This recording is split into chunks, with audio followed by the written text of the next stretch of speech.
गुरुदेव आचार्य श्री राम जी जानकी मंदिर से पधारे हैं रामायण करने के लिए। हमें अवसर मिल रहा है आपको भी कथा सुनाने। कथा यह जो रामायण यज्ञ का है, नियम से आप सबने सुना ही होगा, बार बार सुनने का अवसर आता है और फिर भी सुनना चाहिए, जिससे हृदय में भगवान राम जी के प्रति, भगवान के चरणों के प्रति प्रेम बनता रहे। हमारे यहाँ कथा सुनाने वाले और कहने वाले बहुत सारे, ठीक है। अब सब लोग शांत हो जाइए, कोई बोलेगा नहीं, सब लोग शांत हो जाएं। तो भगवान की कथा सुनाने वाले और सुनने वाले बहुत सारे हैं, लेकिन सबसे प्रथम कथा सुनाने वाले कौन है? भगवान भोलेनाथ। और सुनने वाली कौन है? माँ पार्वती जी। सदा सदा के श्रोता वक्ता हैं दोनों।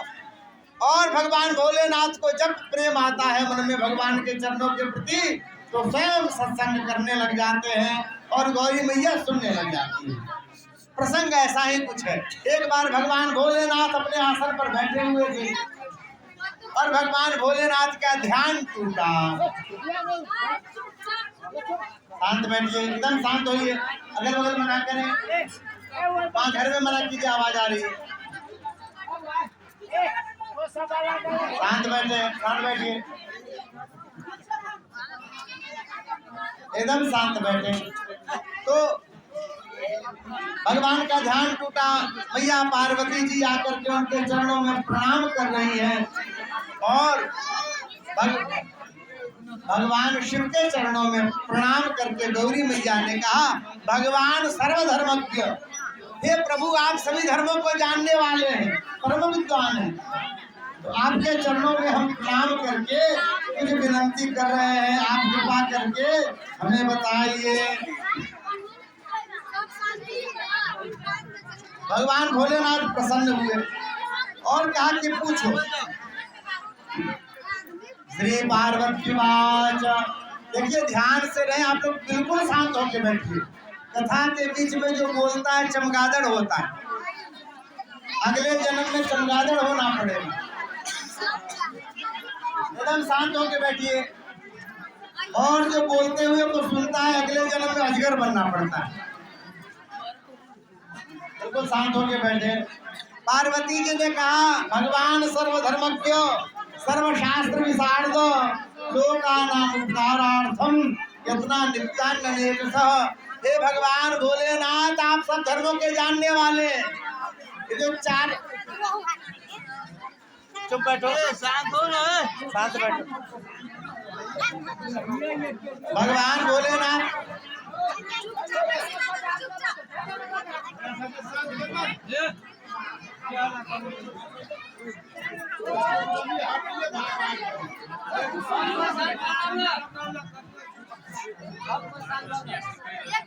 शांति से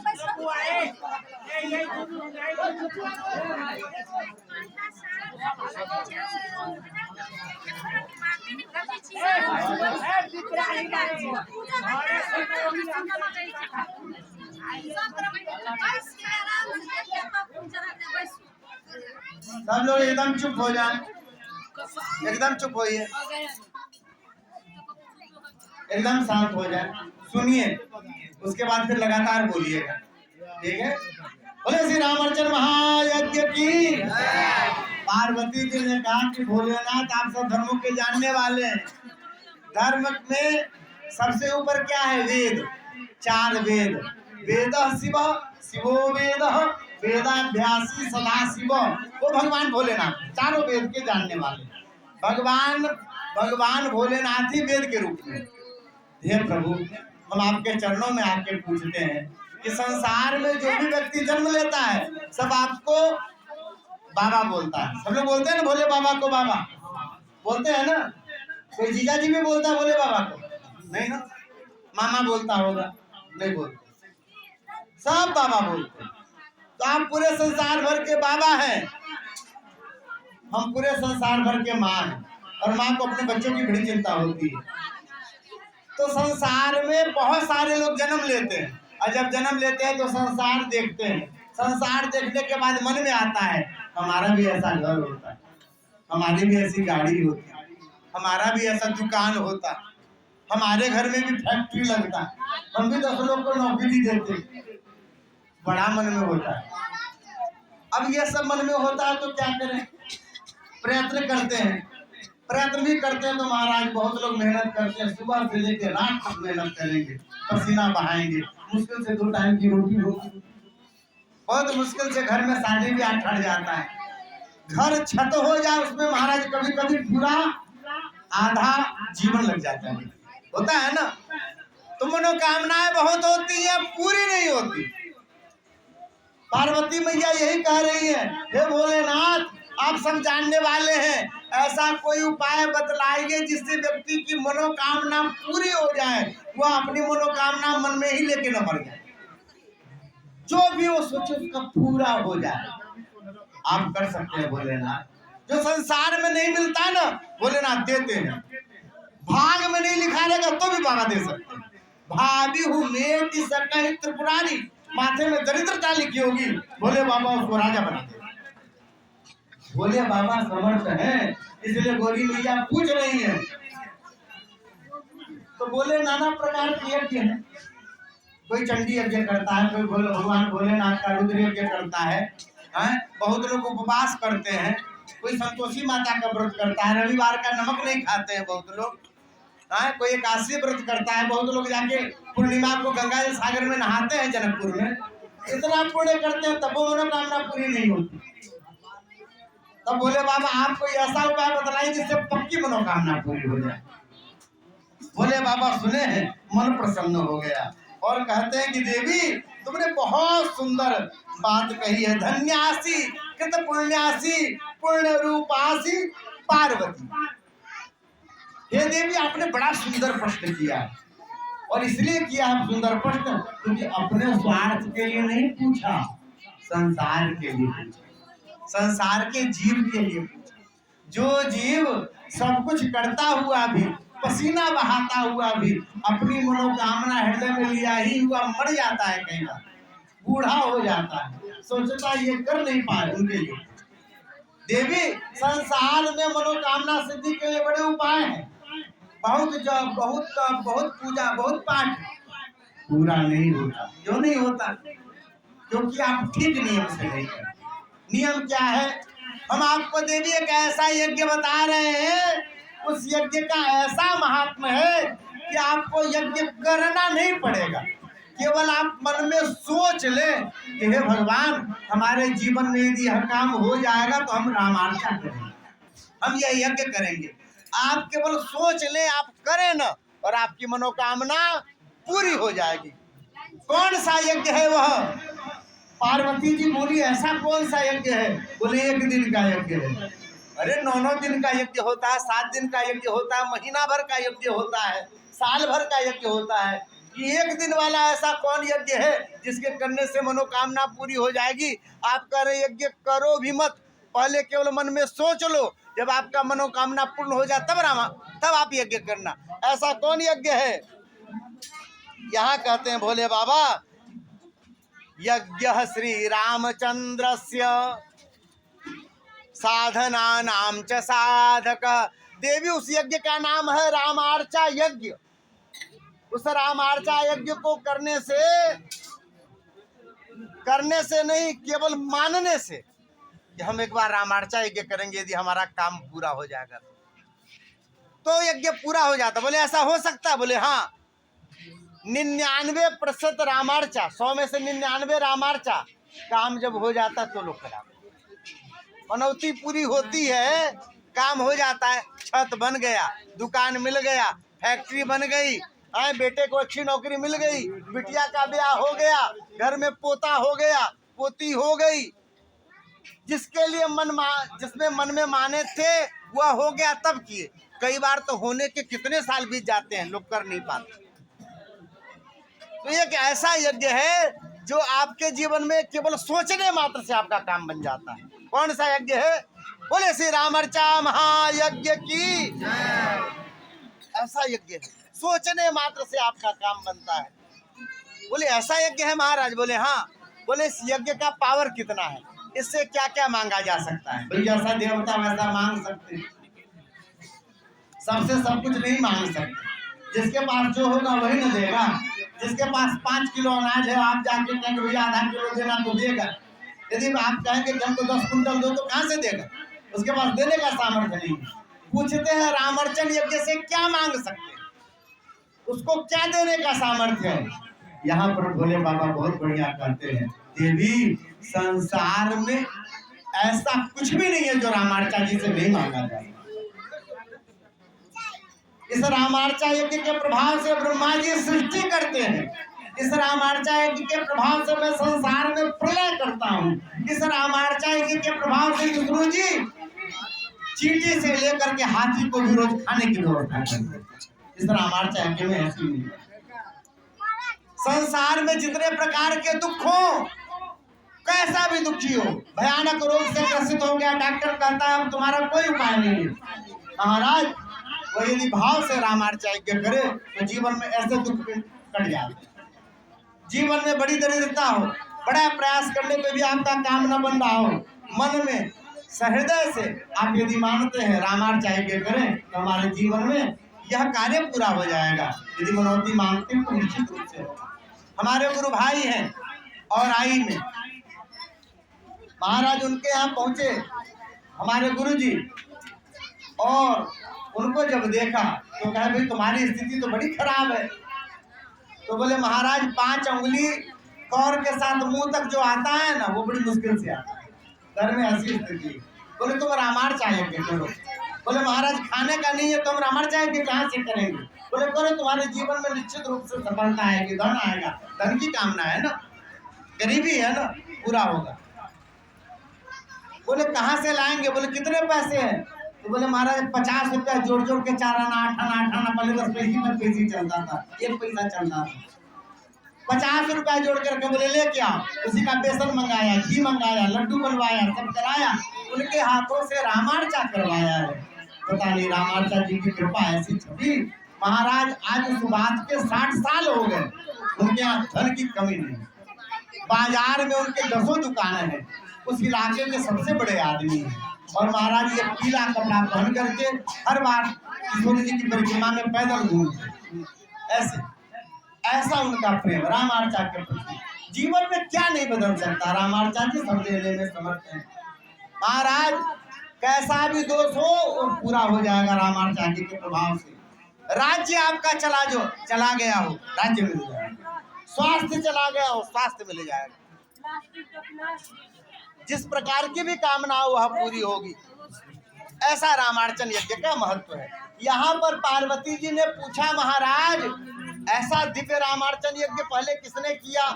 तो बताते हैं कि भगवान के नाभि कमल से ब्रह्मा जी प्रकट हुए, और ब्रह्मा जी ने जब देखा कि मैं कौन हूँ, कहाँ हूँ, कैसे आया, आकाशवाणी हुई ना, ब्रह्मा जी आप सृष्टि कीजिए। बोले कैसे करें? 2 तरह की सृष्टि बचाया, अर्थजा वृत्ति संकुला। ब्रह्मा जी ने कहा कैसे करें? अरे रोटी बनाने के लिए भी परात चाहिए, आटा चाहिए, चकला बेलन चाहिए, तावा चाहिए, तब ना रोटी बनेगी। कैसे बनेगा? इतना बड़ा सृष्टि बनाना हो तो कैसे बनाएंगे? ऐसे ही बना देंगे, सामग्री चाहिए ना। अब कैसे बनाए? चिंता हुई, भगवान प्रकट हो गए। बोले भक्तवत्सल भगवान की, भगवान प्रकट हो गए। भगवान को देखते ही भगवान के चरणों में प्रणाम किया है और पूछा है महाराज इतना विशाल सृष्टि मैं कैसे करूंगा, अकेला आदमी। बोले ब्रह्मा जी हम आपको यश दिलाना चाहते हैं इसलिए कह रहे हैं। बोले हमको चिंता लग रही है, काम हमसे नहीं हो सकता। बोले जिस बात के लिए चिंता लगती हो कि ये नहीं होगा, भाव से उसके लिए रामार्चा करो, रामार्चा करो, चमत्कार होगा जीवन में। हमारे यहाँ भारत में एक जगह है राजस्थान, राजस्थान में एक व्यक्ति है भजनलाल शर्मा, वो पहली बार चुनाव जीते। उनकी पत्नी गई गोवर्धन में जाकर के कहा यदि हमारे पति चुनाव जीत जाते हैं और यदि मुख्यमंत्री बन जाते हैं तो हम आपकी परिक्रमा दंडवती परिक्रमा करेंगे। लेट के करते हैं दंडवती परिक्रमा। उनको लगा ऐसा हो सकता है, अरे 10 बार का जीता हुआ वो तो मंत्री नहीं बन पाते, पहली बार का जीत के कोई बन पाएगा? लेकिन भगवान ही है, मांग लो। तो भगवान के सामने मांग लिया और एक चमत्कार हो गया, इस बार वो मुख्यमंत्री बन गए, पहली बार जीते थे। अब उनका परिवार, पत्नी, बाल बच्चा सब दंडवती करके मांगा। भगवान सर्वसमर्थ है, वो चींटी को ब्रह्मा बना दे, ब्रह्मा को चींटी बना दे, परमात्मा समर्थ है। ब्रह्मा जी को कहा तुम रामार्चा यज्ञ करो। ब्रह्मा जी, किसने कहा? विष्णु भगवान ने कहा। कैसे कहा? तो बोले देखो राम, देखो ब्रह्मा जी, सुंदर सा एक स्थान गोबर से लीप करके, उस पर से सुंदर चौकी लगा करके, उस पर पीला कपड़ा बिछा करके, 5 सुंदर कलश रख करके, और कलश रख के उस पर नारियल रख करके सुंदर 21 कोट का यंत्र बनाना है। 4 आवरण में आपका पूजन होगा। प्रथम आवरण में केश देवी देवता का पूजन गौरी जी से शुरू करके शंकर भगवान में पूरा होता है। द्वितीय आवरण में आपका श्री अयोध्या जी से शुरू होकर के और अष्टमंत्रियों के 13 देवता का पूजन में पूरा होता है। तृतीय आवरण में दशरथ जी कौशल्या के सुमित्रा जी के साथ बैठते हैं पूजन में, और उनसे पूजन शुरू होता है और हनुमान जी का पूजन पूरा होता है। चौथे आवरण में श्री सीताराम जी का 1650 पूजन स्वर्ण मूर्ति रख करके चांदी के सिंहासन पर बैठा करके भाव पूर्वक सुंदर से उनका 1650 पूजन करते हैं। और पूजन करके फिर सुंदर 56 व्यंजन, यदि ठाकुर जी व्यवस्था दिए हो, हिम्मत हो, तो कंजूसी नहीं करनी चाहिए, बड़े भाव से ठाकुर जी को भोग लगाएं। हम सब जो है मन का मन और कुंटल का कुंटल अनाज खा करके खेत में बिगाड़ के चले आते हैं। भगवान को भोग लगाने का अवसर कहाँ आता है महाराज? और जब अवसर आए तो उसे छूटना नहीं चाहिए। तो 56 भोग लगा करके सुंदर गा के कीर्तन करके नाच के भगवान को मनाया जाए। ये जो नाचना गाना है ना, जो व्यास जी कर रहे थे, इसको राजोपचार कहा जाता है। यानी आप कितना करा दिए तो आप राजा हो गए ठाकुर जी के नजरों में। देखो हमारे लिए कीर्तन कराया, हमारे लिए जमुनार गाया गया है, हमारे लिए इसने सुंदर 56 भोग की व्यवस्था, ये राजोपचार है। इसके बाद सुंदर कथा का विधान है। ब्रह्मा जी यदि आप ऐसे नियम से करेंगे तो आप इतनी बड़ी सृष्टि कर लेंगे। एक घर बनाने में भी 1.5 साल समय लग जाता है, लेकिन इतनी बड़ी सृष्टि बनाने में कितना समय लगेगा? कुछ नहीं लगेगा। रामार्चा करा लोगे तो सब हल्के हल्के से हो जाएगा। जनकपुर में हजारों लोग हैं जिनके पास एक धूर जमीन नहीं थी, किराए पे रहते थे। आज भगवान ने सबको बिल्डिंग दिया है, और तीसरे मंजिल पे कभी रामार्चा होती है, कभी दूसरे मंजिल पे होती है, कभी असारे में होती है, कभी आंगन में होता है। क्यों? रामार्चा है के पास। ये बुढ़िया मैया लोग हैं, मनौती मान लेती है, प्रभु हमारा जनकपुर में जमीन हो जाए तो हम उस जमीन पे रामार्चा कराएंगे, घर होगा तो घर में कराएंगे, छत हो जाएगा तो छत पे कराएंगे। और ठाकुर जी खूब रामार्चा कराएंगे, है ना? लगातार व्यवस्था होती है। यह रामार्चा जी की कृपा। ब्रह्मा जी ने सुना, ब्रह्मा जी प्रसन्न हुए। और सुनो ब्रह्मा जी, ये पहली बार आप रामार्चा नहीं कर रहे हो। पिछले जन्म में मंदाकिनी के तट पर चित्रकूट धाम में आपने रामार्चा यज्ञ किया, उसका जो प्रसाद पाया था ना, उस प्रसाद के फल से जन्म में आप ब्रह्मा रामार्चा के प्रसाद के ऐसे। बोलिए भक्तवत्सल भगवान की। ये पहले अध्याय की कथा हुई। दूसरे अध्याय में बड़ा सुंदर क्रम आया। अब तो पार्वती जी बड़ी प्रसन्न हुई मन से। बोलिए ऐसी महिमा है रामार्चा की, ब्रह्मा जी कर रहे हैं और विष्णु भगवान सुना रहे हैं। महाराज और किसने रामार्चा किया? एक बड़ी अच्छी कथा। मथुरा में एक विमद नामक ब्राह्मण था। एक ब्राह्मण था मथुरा में। वह जो ब्राह्मण था, उस ब्राह्मण बड़ा विद्वान ब्राह्मण, खूब पूजा पाठ करने वाला ब्राह्मण। उसके शरीर में भयानक एक रोग हो गया, महारोग। शरीर गलने लग गया, पूरे शरीर से मवाद बहता था, महक आने लग गई, लोग उससे दूर रहने लग गए। जितना तरह का डॉक्टर, औषधि, वैद्य, झाड़ फूक वाला सब प्रयोग कर लिए, रोग बढ़ता चला। पूजा पाठ यज्ञ दान सब कर लिया। लोग कहते तुला दान करा लो, शरीर का रोग कम हो जाता, शरीर के कष्ट कम हो जाते। एक तरफ तराजू में आप बैठिए, दूसरी तरफ अपने बराबर सामग्री रखिए, गुड़ रखिए, चारा रखिए, गाय को जो खिला सकते हैं ऐसी सामान रखिए, और उसको उठा करके पूरी सामग्री गाय को खिला दे। महाराज आपका रोग धीरे धीरे ठीक होने लगे। ऐसा खूब अनुभव प्रयोग है। अपने बराबर सामान रखिए, टाफी, चॉकलेट, कपड़ा लत्ता, और गरीबों को बांट दीजिए वो सामग्री। आप देखिए आपका शरीर धीरे धीरे ठीक होने लगेगा, आप रोग आपका कम होने लगेगा। इसको तुला दान बोलते हैं। सब प्रयास कर लिया ब्राह्मण देवता ने, कुछ नहीं हुआ, गलने लग गया शरीर। अब लोग उनसे घृणा करने लग गए, अब उनके पास कोई नहीं जाता। मन में बड़ा दुख हुआ, चले गए वन में जाकर के सोचे मर जाएं, कोई शेर खा जाए बग्घो, हमारा ये शरीर छूट जाए, बड़ा कष्ट हो रहा है। भगवान को जब कृपा करनी होती है तो जानते हैं आपको कैसे पता चलेगा भगवान की कृपा हुई? जब आपको वैष्णव के दर्शन हो जाए, जब आपको गले में तुलसी वाले, माथे में तिलक वाले के दर्शन हो जाए ना, समझो आज भगवान ने आपके ऊपर कृपा किया, आज आपका दिन बढ़िया है। बोले श्री सीताराम नाम महाराज की। ब्राह्मण देवता मरने के लिए गए थे, सामने एक ऋषि मुनि मिल गए आते हुए। जो ही देखा ब्राह्मण देवता ने महात्मा उस अकेला वन में ऋषि मुनि का चरण पकड़ करके रोने लग गए। क्यों रो रहे हो ब्राह्मण देवता, क्या हुआ? बोले महाराज ऐसा रोग हो गया ना, पूरा शरीर गल रहा है, सड़ रहा है, महक रहा है, न कहीं बैठ सकते न उठ सकते हैं, परेशान है, इसका कोई उपाय नहीं है। बोले हम बताएंगे ना, एक पूजा करो तुम ठीक हो जाओगे। अरे महात्मा जी आप नहीं जानते, मैं बहुत बड़ा ब्राह्मण हूँ, मैंने यज्ञ किया, दान किया, सब किया, सब किया। मैंने बड़े बड़े डॉक्टरों की औषधि की, 9 दिन का चंडी कराया, 1 महीने का भोले बाबा का जल चढ़ाया, ग्रह का दान किया, शनि बाबा को तेल चढ़ाया, सब करके हार गए, कुछ नहीं हुआ। गंगा नहाए, कुछ नहीं हुआ। अब क्या करें? बोले रामायण करो। क्या बात करते हो महाराज, हम पंडित हम जानते हैं, 1 दिन में तो होता है, 5-6 घंटे तो लगते हैं। जब 1 महीना के 1 दिन में कुछ नहीं हुआ तो 1 दिन में क्या होगा? बोले करके देखो, हमारे जीवन का अनुभूत प्रयोग है।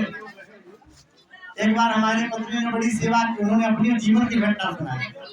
पत्नी जब सेवा की प्रसन्न हो गए, बोले मांगो क्या मांगती हो? बोले हमारे मायके में कोई हमारा भाई नहीं है, घर परिवार हमारे पिताजी का वंश नहीं चल रहा, कोई उपाय बतलाइए जिससे उनका वंश चले।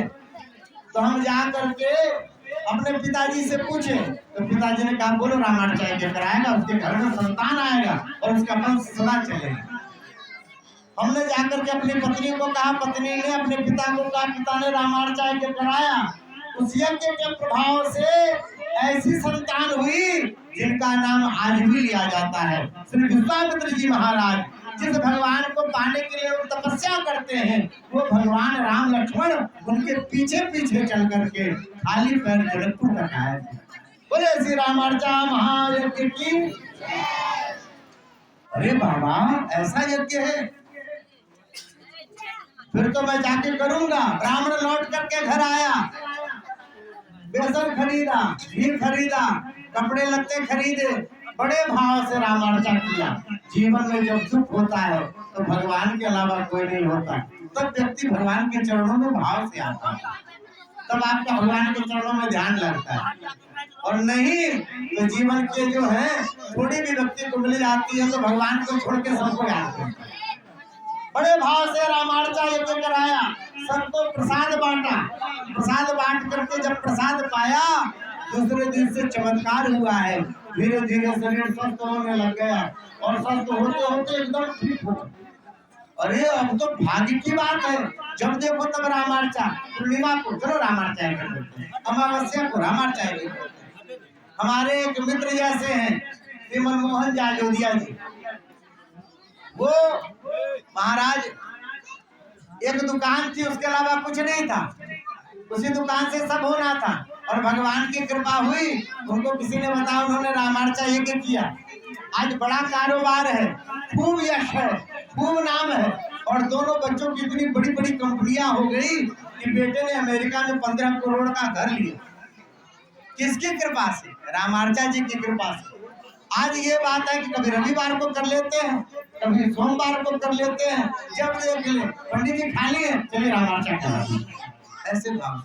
तो पंडित जी जो थे मथुरा वाले, ऐसे ही रामार्चा कराने लग गए। एक बार इनकी रामार्चा हो रही थी, उसी समय एक चिड़िया मारने वाला जो जीव को मार के खाता है, ऐसा व्यक्ति भी आ गया। अब ऐसे हम लोग बैठे हैं ना सब, उसी में कोई आ गया, प्रसादी बटी थी, उसको ही प्रसादी मिला, वो गया और प्रसादी लेकर के गया, खाया और चला गया। उसको क्या मालूम क्या था, प्रसादी मीठा मीठा होता है, खाया अच्छा लगा।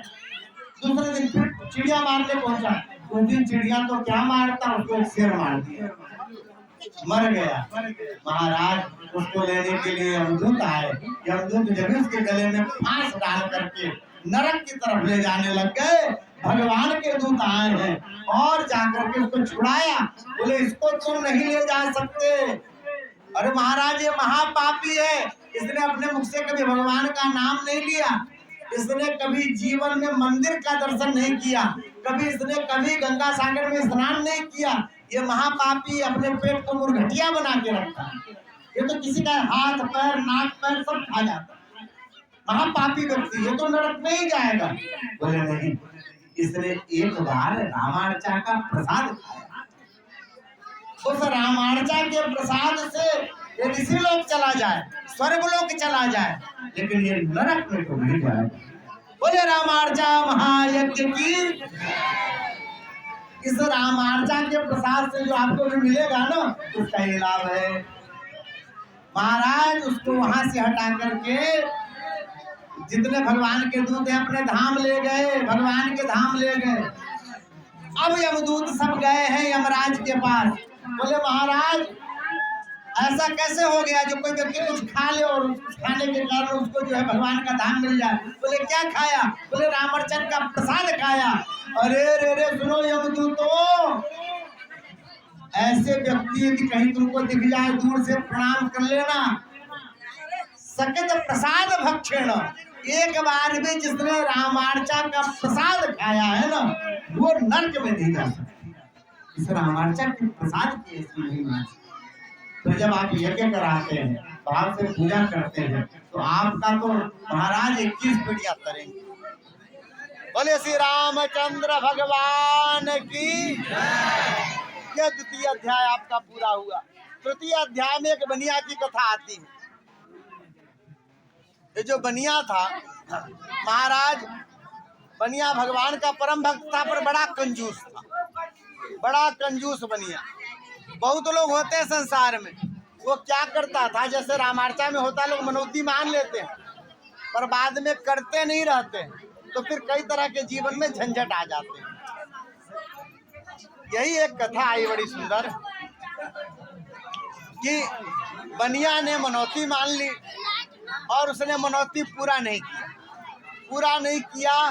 तो हे भगवान हमारा दुकान खुल जाए जानकी चौक का तो हम आपका पूजन करेंगे। हे भगवान हमारी फैक्ट्री लग जाए पड़ौल वाली तो हम आपका पूजन करेंगे। हे भगवान वहाँ पे 5 कट्टा हमारा रजिस्ट्री हो जाए तो हम पूजन करेंगे। ऐसा करके मनौती मानता था, करता नहीं था। हुआ क्या, भगवान की कृपा से जितना धन मिला था धीरे धीरे समाप्त होने लगा, धन समाप्त होने लग गया। तो जब जीवन में धन आता है ना, ध्यान से सुनिए, बोलिए श्री श्री रामार्चन महायज्ञ की। जब धन आने लगता है तो बहुत लोग रिश्तेदार हो जाते हैं। हमारा दूर का मामा, हमारा दूर का चचा, हमारा दूर का फूफा, हमारे दोस्त का पिताजी, ऐसे लोग रिश्ता बांध देते। बोले जानते नहीं हो, अरे वो जो अभी कलेक्टर है ना, कलेक्टर, वो हमारे घर से 5 घर छोड़ के उनका घर है। ऐसे लोग पता बताते हैं, ऐसे लोग रिश्ता गांठ लेता है। पर जब आपके पास ढौआ पैसा नहीं रहेगा तो अपना जो सगा भाई रहेगा वो नहीं पूछेगा। ऐसा ही हुआ बनिया जी के पास जब पैसा था, भगवान दे रहे थे, मनौती मांगते जा रहे थे, भगवान देते जा रहे थे, तो खूब लंबा चौड़ा परिवार बन गया। हाँ, खूब लोग मम्मा चचा भैया भौजी सब कहते थे। धीरे धीरे धन कम होने लग गया, फैक्ट्री बिकने लग गई, कारोबार में घाटा होने लग गया, मकान बिक गया। तो क्या हुआ, सब छोड़ करके चले गए, पत्नी भी छोड़ करके घर से चले। बोले तुम तो बेकार आदमी हो, तुम्हारे जीवन में तो दुखी दुख है। बैंक वाले आके परेशान कर, बैंक वाले कहते हैं कर्जा चुकाओ। कहाँ से चुकाएंगे, कारोबार करता आदमी कई जगह से कर्जा लेता है। बेचारा जब दुखी हो गया, देखो आपके पास पैसा नहीं है तो आप जी लेंगे जीवन भर, पर एक बार धनी होके जब गरीब बनते हैं तो जीना मुश्किल हो जाता है, बड़ा मुश्किल हो जाता है। बेचारा अब वहां से दुख के मारे निकल गया। अब कोई उसको प्रणाम नहीं करता, कोई उससे रिश्ता नहीं काटता, कोई उसको पूछता नहीं। चला गया हिमालय पे मरने के लिए। बद्रीनाथ भगवान को दया लगी, ब्राह्मण का रूप पेश करके आए और धर करके आए। बोले बनिया क्यों दुखी हो, क्यों रो रहे हो? बोले महाराज हमारे जीवन में दुख आ गया, हमारा सब धन चला गया, हम गरीब हो गए, हमारा घर परिवार भी हमको छोड़ के चला गया, हम मरने के लिए आए हिमालय में। अब ये कैसे हो गया पता नहीं। तब यहाँ पर भगवान बद्रीनाथ ने कहा कि आप रामार्चा यज्ञ करो। इसके करने से क्या होगा? बोले आपका सब गया हुआ वापस आ जाएगा। बोले ऐसा हो सकता है? बोले हाँ, मधुकैटभ नामक दैत्य को हमने इसी रामार्चा के प्रभाव से उसका बंद किया था। बनिया को पता चला है, बनिया लौट करके आया और उसने रामार्चा यज्ञ किया। रामार्चा यज्ञ के प्रभाव से धीरे धीरे उसके जीवन में धन वापस आने लग गया, वो फिर से धनी हो गया, उसके सब परिवार वाले वापस आ गए। जीवन भर भगवान राम का अर्चन यज्ञ करते हुए अंतिम में मरने के बाद साकेत धाम की उसको प्राप्ति हो गई। बोलिए भक्तवत्सल भगवान की, श्री रामर्चा महायज्ञ की। एक और कथा सुन लो। आप रामार्चा में फूल चढ़ाए हैं, आप रामार्चा में बहुत लोग फल लेकर के आए हैं, गांव वाले अपने घर से चावल लेकर के आए हैं, अगरबत्ती लेकर के आए हैं, फूल लेकर के आए हैं। ये छोटी से छोटी सामग्री जब आप रामार्चा में चढ़ाते हैं, इसका क्या फल होता है? आपने तो मनौती भी नहीं मानी, फिर भी आप चढ़ा रहे हैं। तो आपने जो चढ़ाया इससे आपको क्या मिल सकता है? इसकी एक कथा है। एक विमद नामक ब्राह्मण था। वो जो ब्राह्मण था महाराज, वो बड़ा पापी था। क्यों पापी था? ब्राह्मण के शरीर में रह करके वो जुआ खेलता था, नहाता धोता नहीं था, चोरी चकारी करता था, लोगों को कष्ट देख करके रुपया छीन लेता था। उसको देश निकाला दे दिया राजा ने। बोले बड़े पापी हो, तुमसे सब परेशान रहते हैं। सबने मिलकर शिकायत करी, इसको निकाल के बाहर कर दो, और उसको देश निकाला दे दिया। जब भी देश निकाला दे दिया तो वो चला गया गुजरात। गुजरात में चला गया तो पापी व्यक्ति कहीं भी चला जाए अपना स्वभाव नहीं छोड़ता, वहां भी जाके चोरी करता, डकैती करता, वेश्यागमन करता। एक वेश्या में बड़ा मुग्ध हो गया था, उस वेश्या के पास पहुंचने लग गया। उसको प्रसन्न करने के लिए नाना प्रकार के फूल तोड़ करके ले जाओ, उसको फूल बड़ा पसंद था वेश्या को। एक बार राजा के उद्यान में, जैसा अपने यहाँ जानकी मंदिर के बगल में सुंदर उद्यान है, सुंदर फूल लगा रहता है, ऐसे राजा के उद्यान में उसने जाकर के फूल चुरा के तोड़ा और जा रहा था वेश्या को देने के लिए। फूल हाथ से गिर गया। देवदत्त नाम के एक ब्राह्मण को मिल गया वो फूल, वो रामार्चा करने जा रहे थे। बड़ा सुंदर गुलाब का फूल है। उस फूल को ले जा करके गंगा जल से धो करके उन्होंने रामार्चा में चढ़ा दिया। ये जो चोर था, ब्राह्मण था, पापी था, एक जगह चोरी करने गया, वहां जाग हो गई, पकड़ा गया। जब पकड़ा गया तो लोगों ने इतना कूटा, इतना मारा कि वही मर गया। तो पहुंचा नरक में। यमदूत गले में उसको रस्सी बांध करके भैंस के पीछे घसीट करके लिया।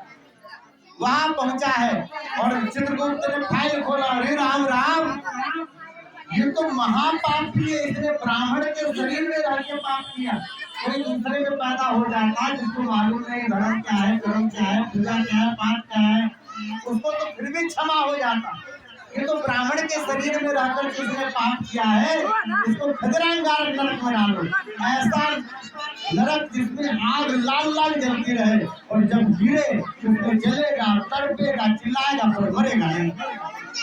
हजारों बस्तर तरफता रहेगा, चिल्लाता रहेगा, मुझे निकालो, बचाओ, पूरा शरीर जलेगा पर मरेगा। अब जो कांपने लग गया, पसीना निकलने लग गया, जल्दी से उसको ले जाके लोग जब भी नरक में डालने वाले थे, नरक में, इसी समय विमान आया है, विमान, और विमान वाले देवता ने कहा आप इनको विमान पे बैठा दीजिए। क्यों भैया ये महापापी है। बोले इसके हाथ का फूल एक बार रामार्चा यज्ञ में चढ़ गया और जो चढ़ गया उसके फल स्वरूप इसको यह पुस्तक विमान 6 महीने के लिए मिला। इसमें सुख से रहेगा। 6 महीने के बाद आपको जो करना हो करना। अब तो ये जो ब्राह्मण पापी ब्राह्मण था, इसने सोचा मैंने जीवन भर कभी मंदिर का सीढ़ी नहीं देखा, कभी घंटी नहीं बजाई, कभी भोले बाबा को जल नहीं चढ़ाया, कभी फूल तोड़ करके कहीं नहीं चढ़ाया। ये कैसे हो गया? सोचा अनजाने में जो हमारे हाथ का फूल कहीं चढ़ गया उसका यह फल है। यदि मैं जानने से मन से यदि विमान को चढ़ा दूं तो क्या होगा? 6 महीने का सुख, क्या 6 महीने का सुख? पूरा पुष्पक विमान में रामार्चा यज्ञ को समर्पित करता हूँ, ऐसा उसने कहा। और जब भी कहा सब नरक की यात्रा वहां समाप्त हो गई और उसको साकेत धाम का वास हो गया। बोले रामार्चन महायज्ञ की। ये रामार्चन यज्ञ में सामग्री चढ़ाए जाने की महिमा। रामार्चन यज्ञ में सुंदर सामग्री, अच्छी सामग्री जो आप उपयोग करके प्रसन्न हो, ऐसी सामग्री से रामार्चन करना चाहिए। पवित्रता का बहुत ख्याल रखें।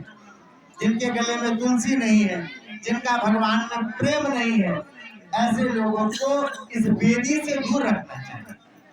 दर्शन सब कर सकते हैं क्योंकि सब भगवान के हैं, सब मम प्रिय सब मम बुझाए, पर उसका स्पर्श नहीं कर सकते। उसका स्पर्श जिनके गले में तुलसी होती है, जिनके माथे में तिलक होता है, वो करते हैं। यहाँ पूछा पार्वती जी ने कौन कौन रामार्चा यज्ञ कर सकता है, तो कहा गया महाराज जो जिन्होंने तुलसी धारण किया हुआ है, जिन्होंने तिलक धारण किया हुआ है, वो सब रामार्चा यज्ञ कर सकते हैं।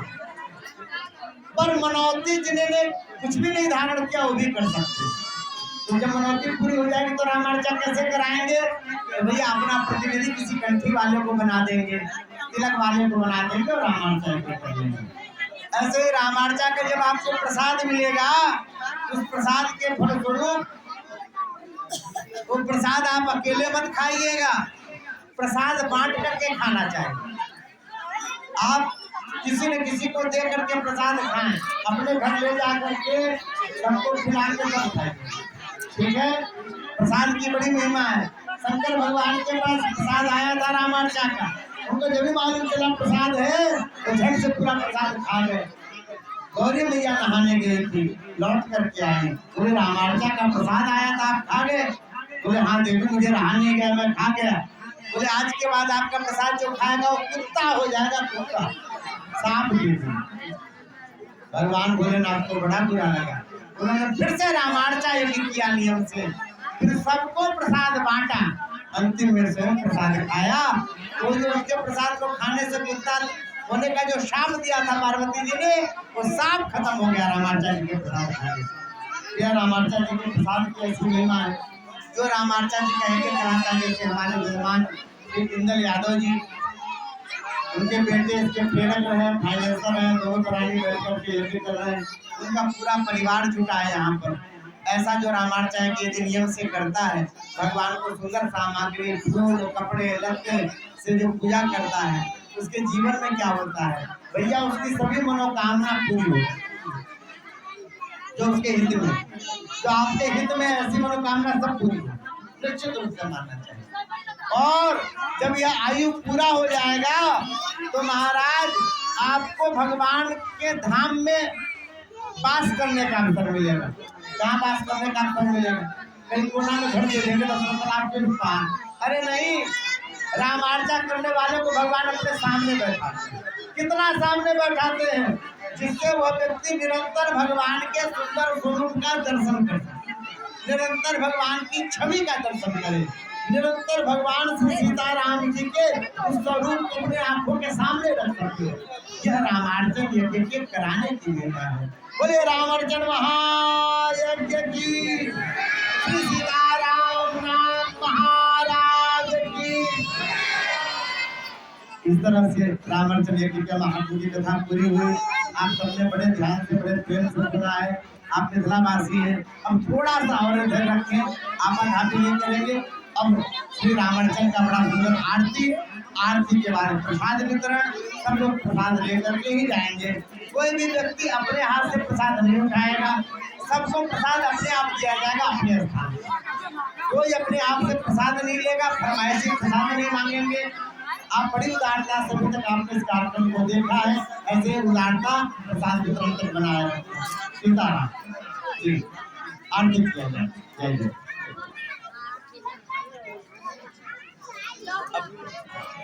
माइक वहाँ पहुँचा दो, हम लोग आरती गाएं।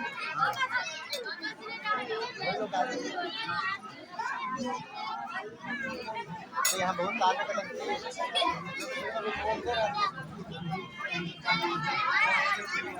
हमारी तस्वीर खींच लेते भाई, मोबाइल हमारी रहती रिकॉर्डिंग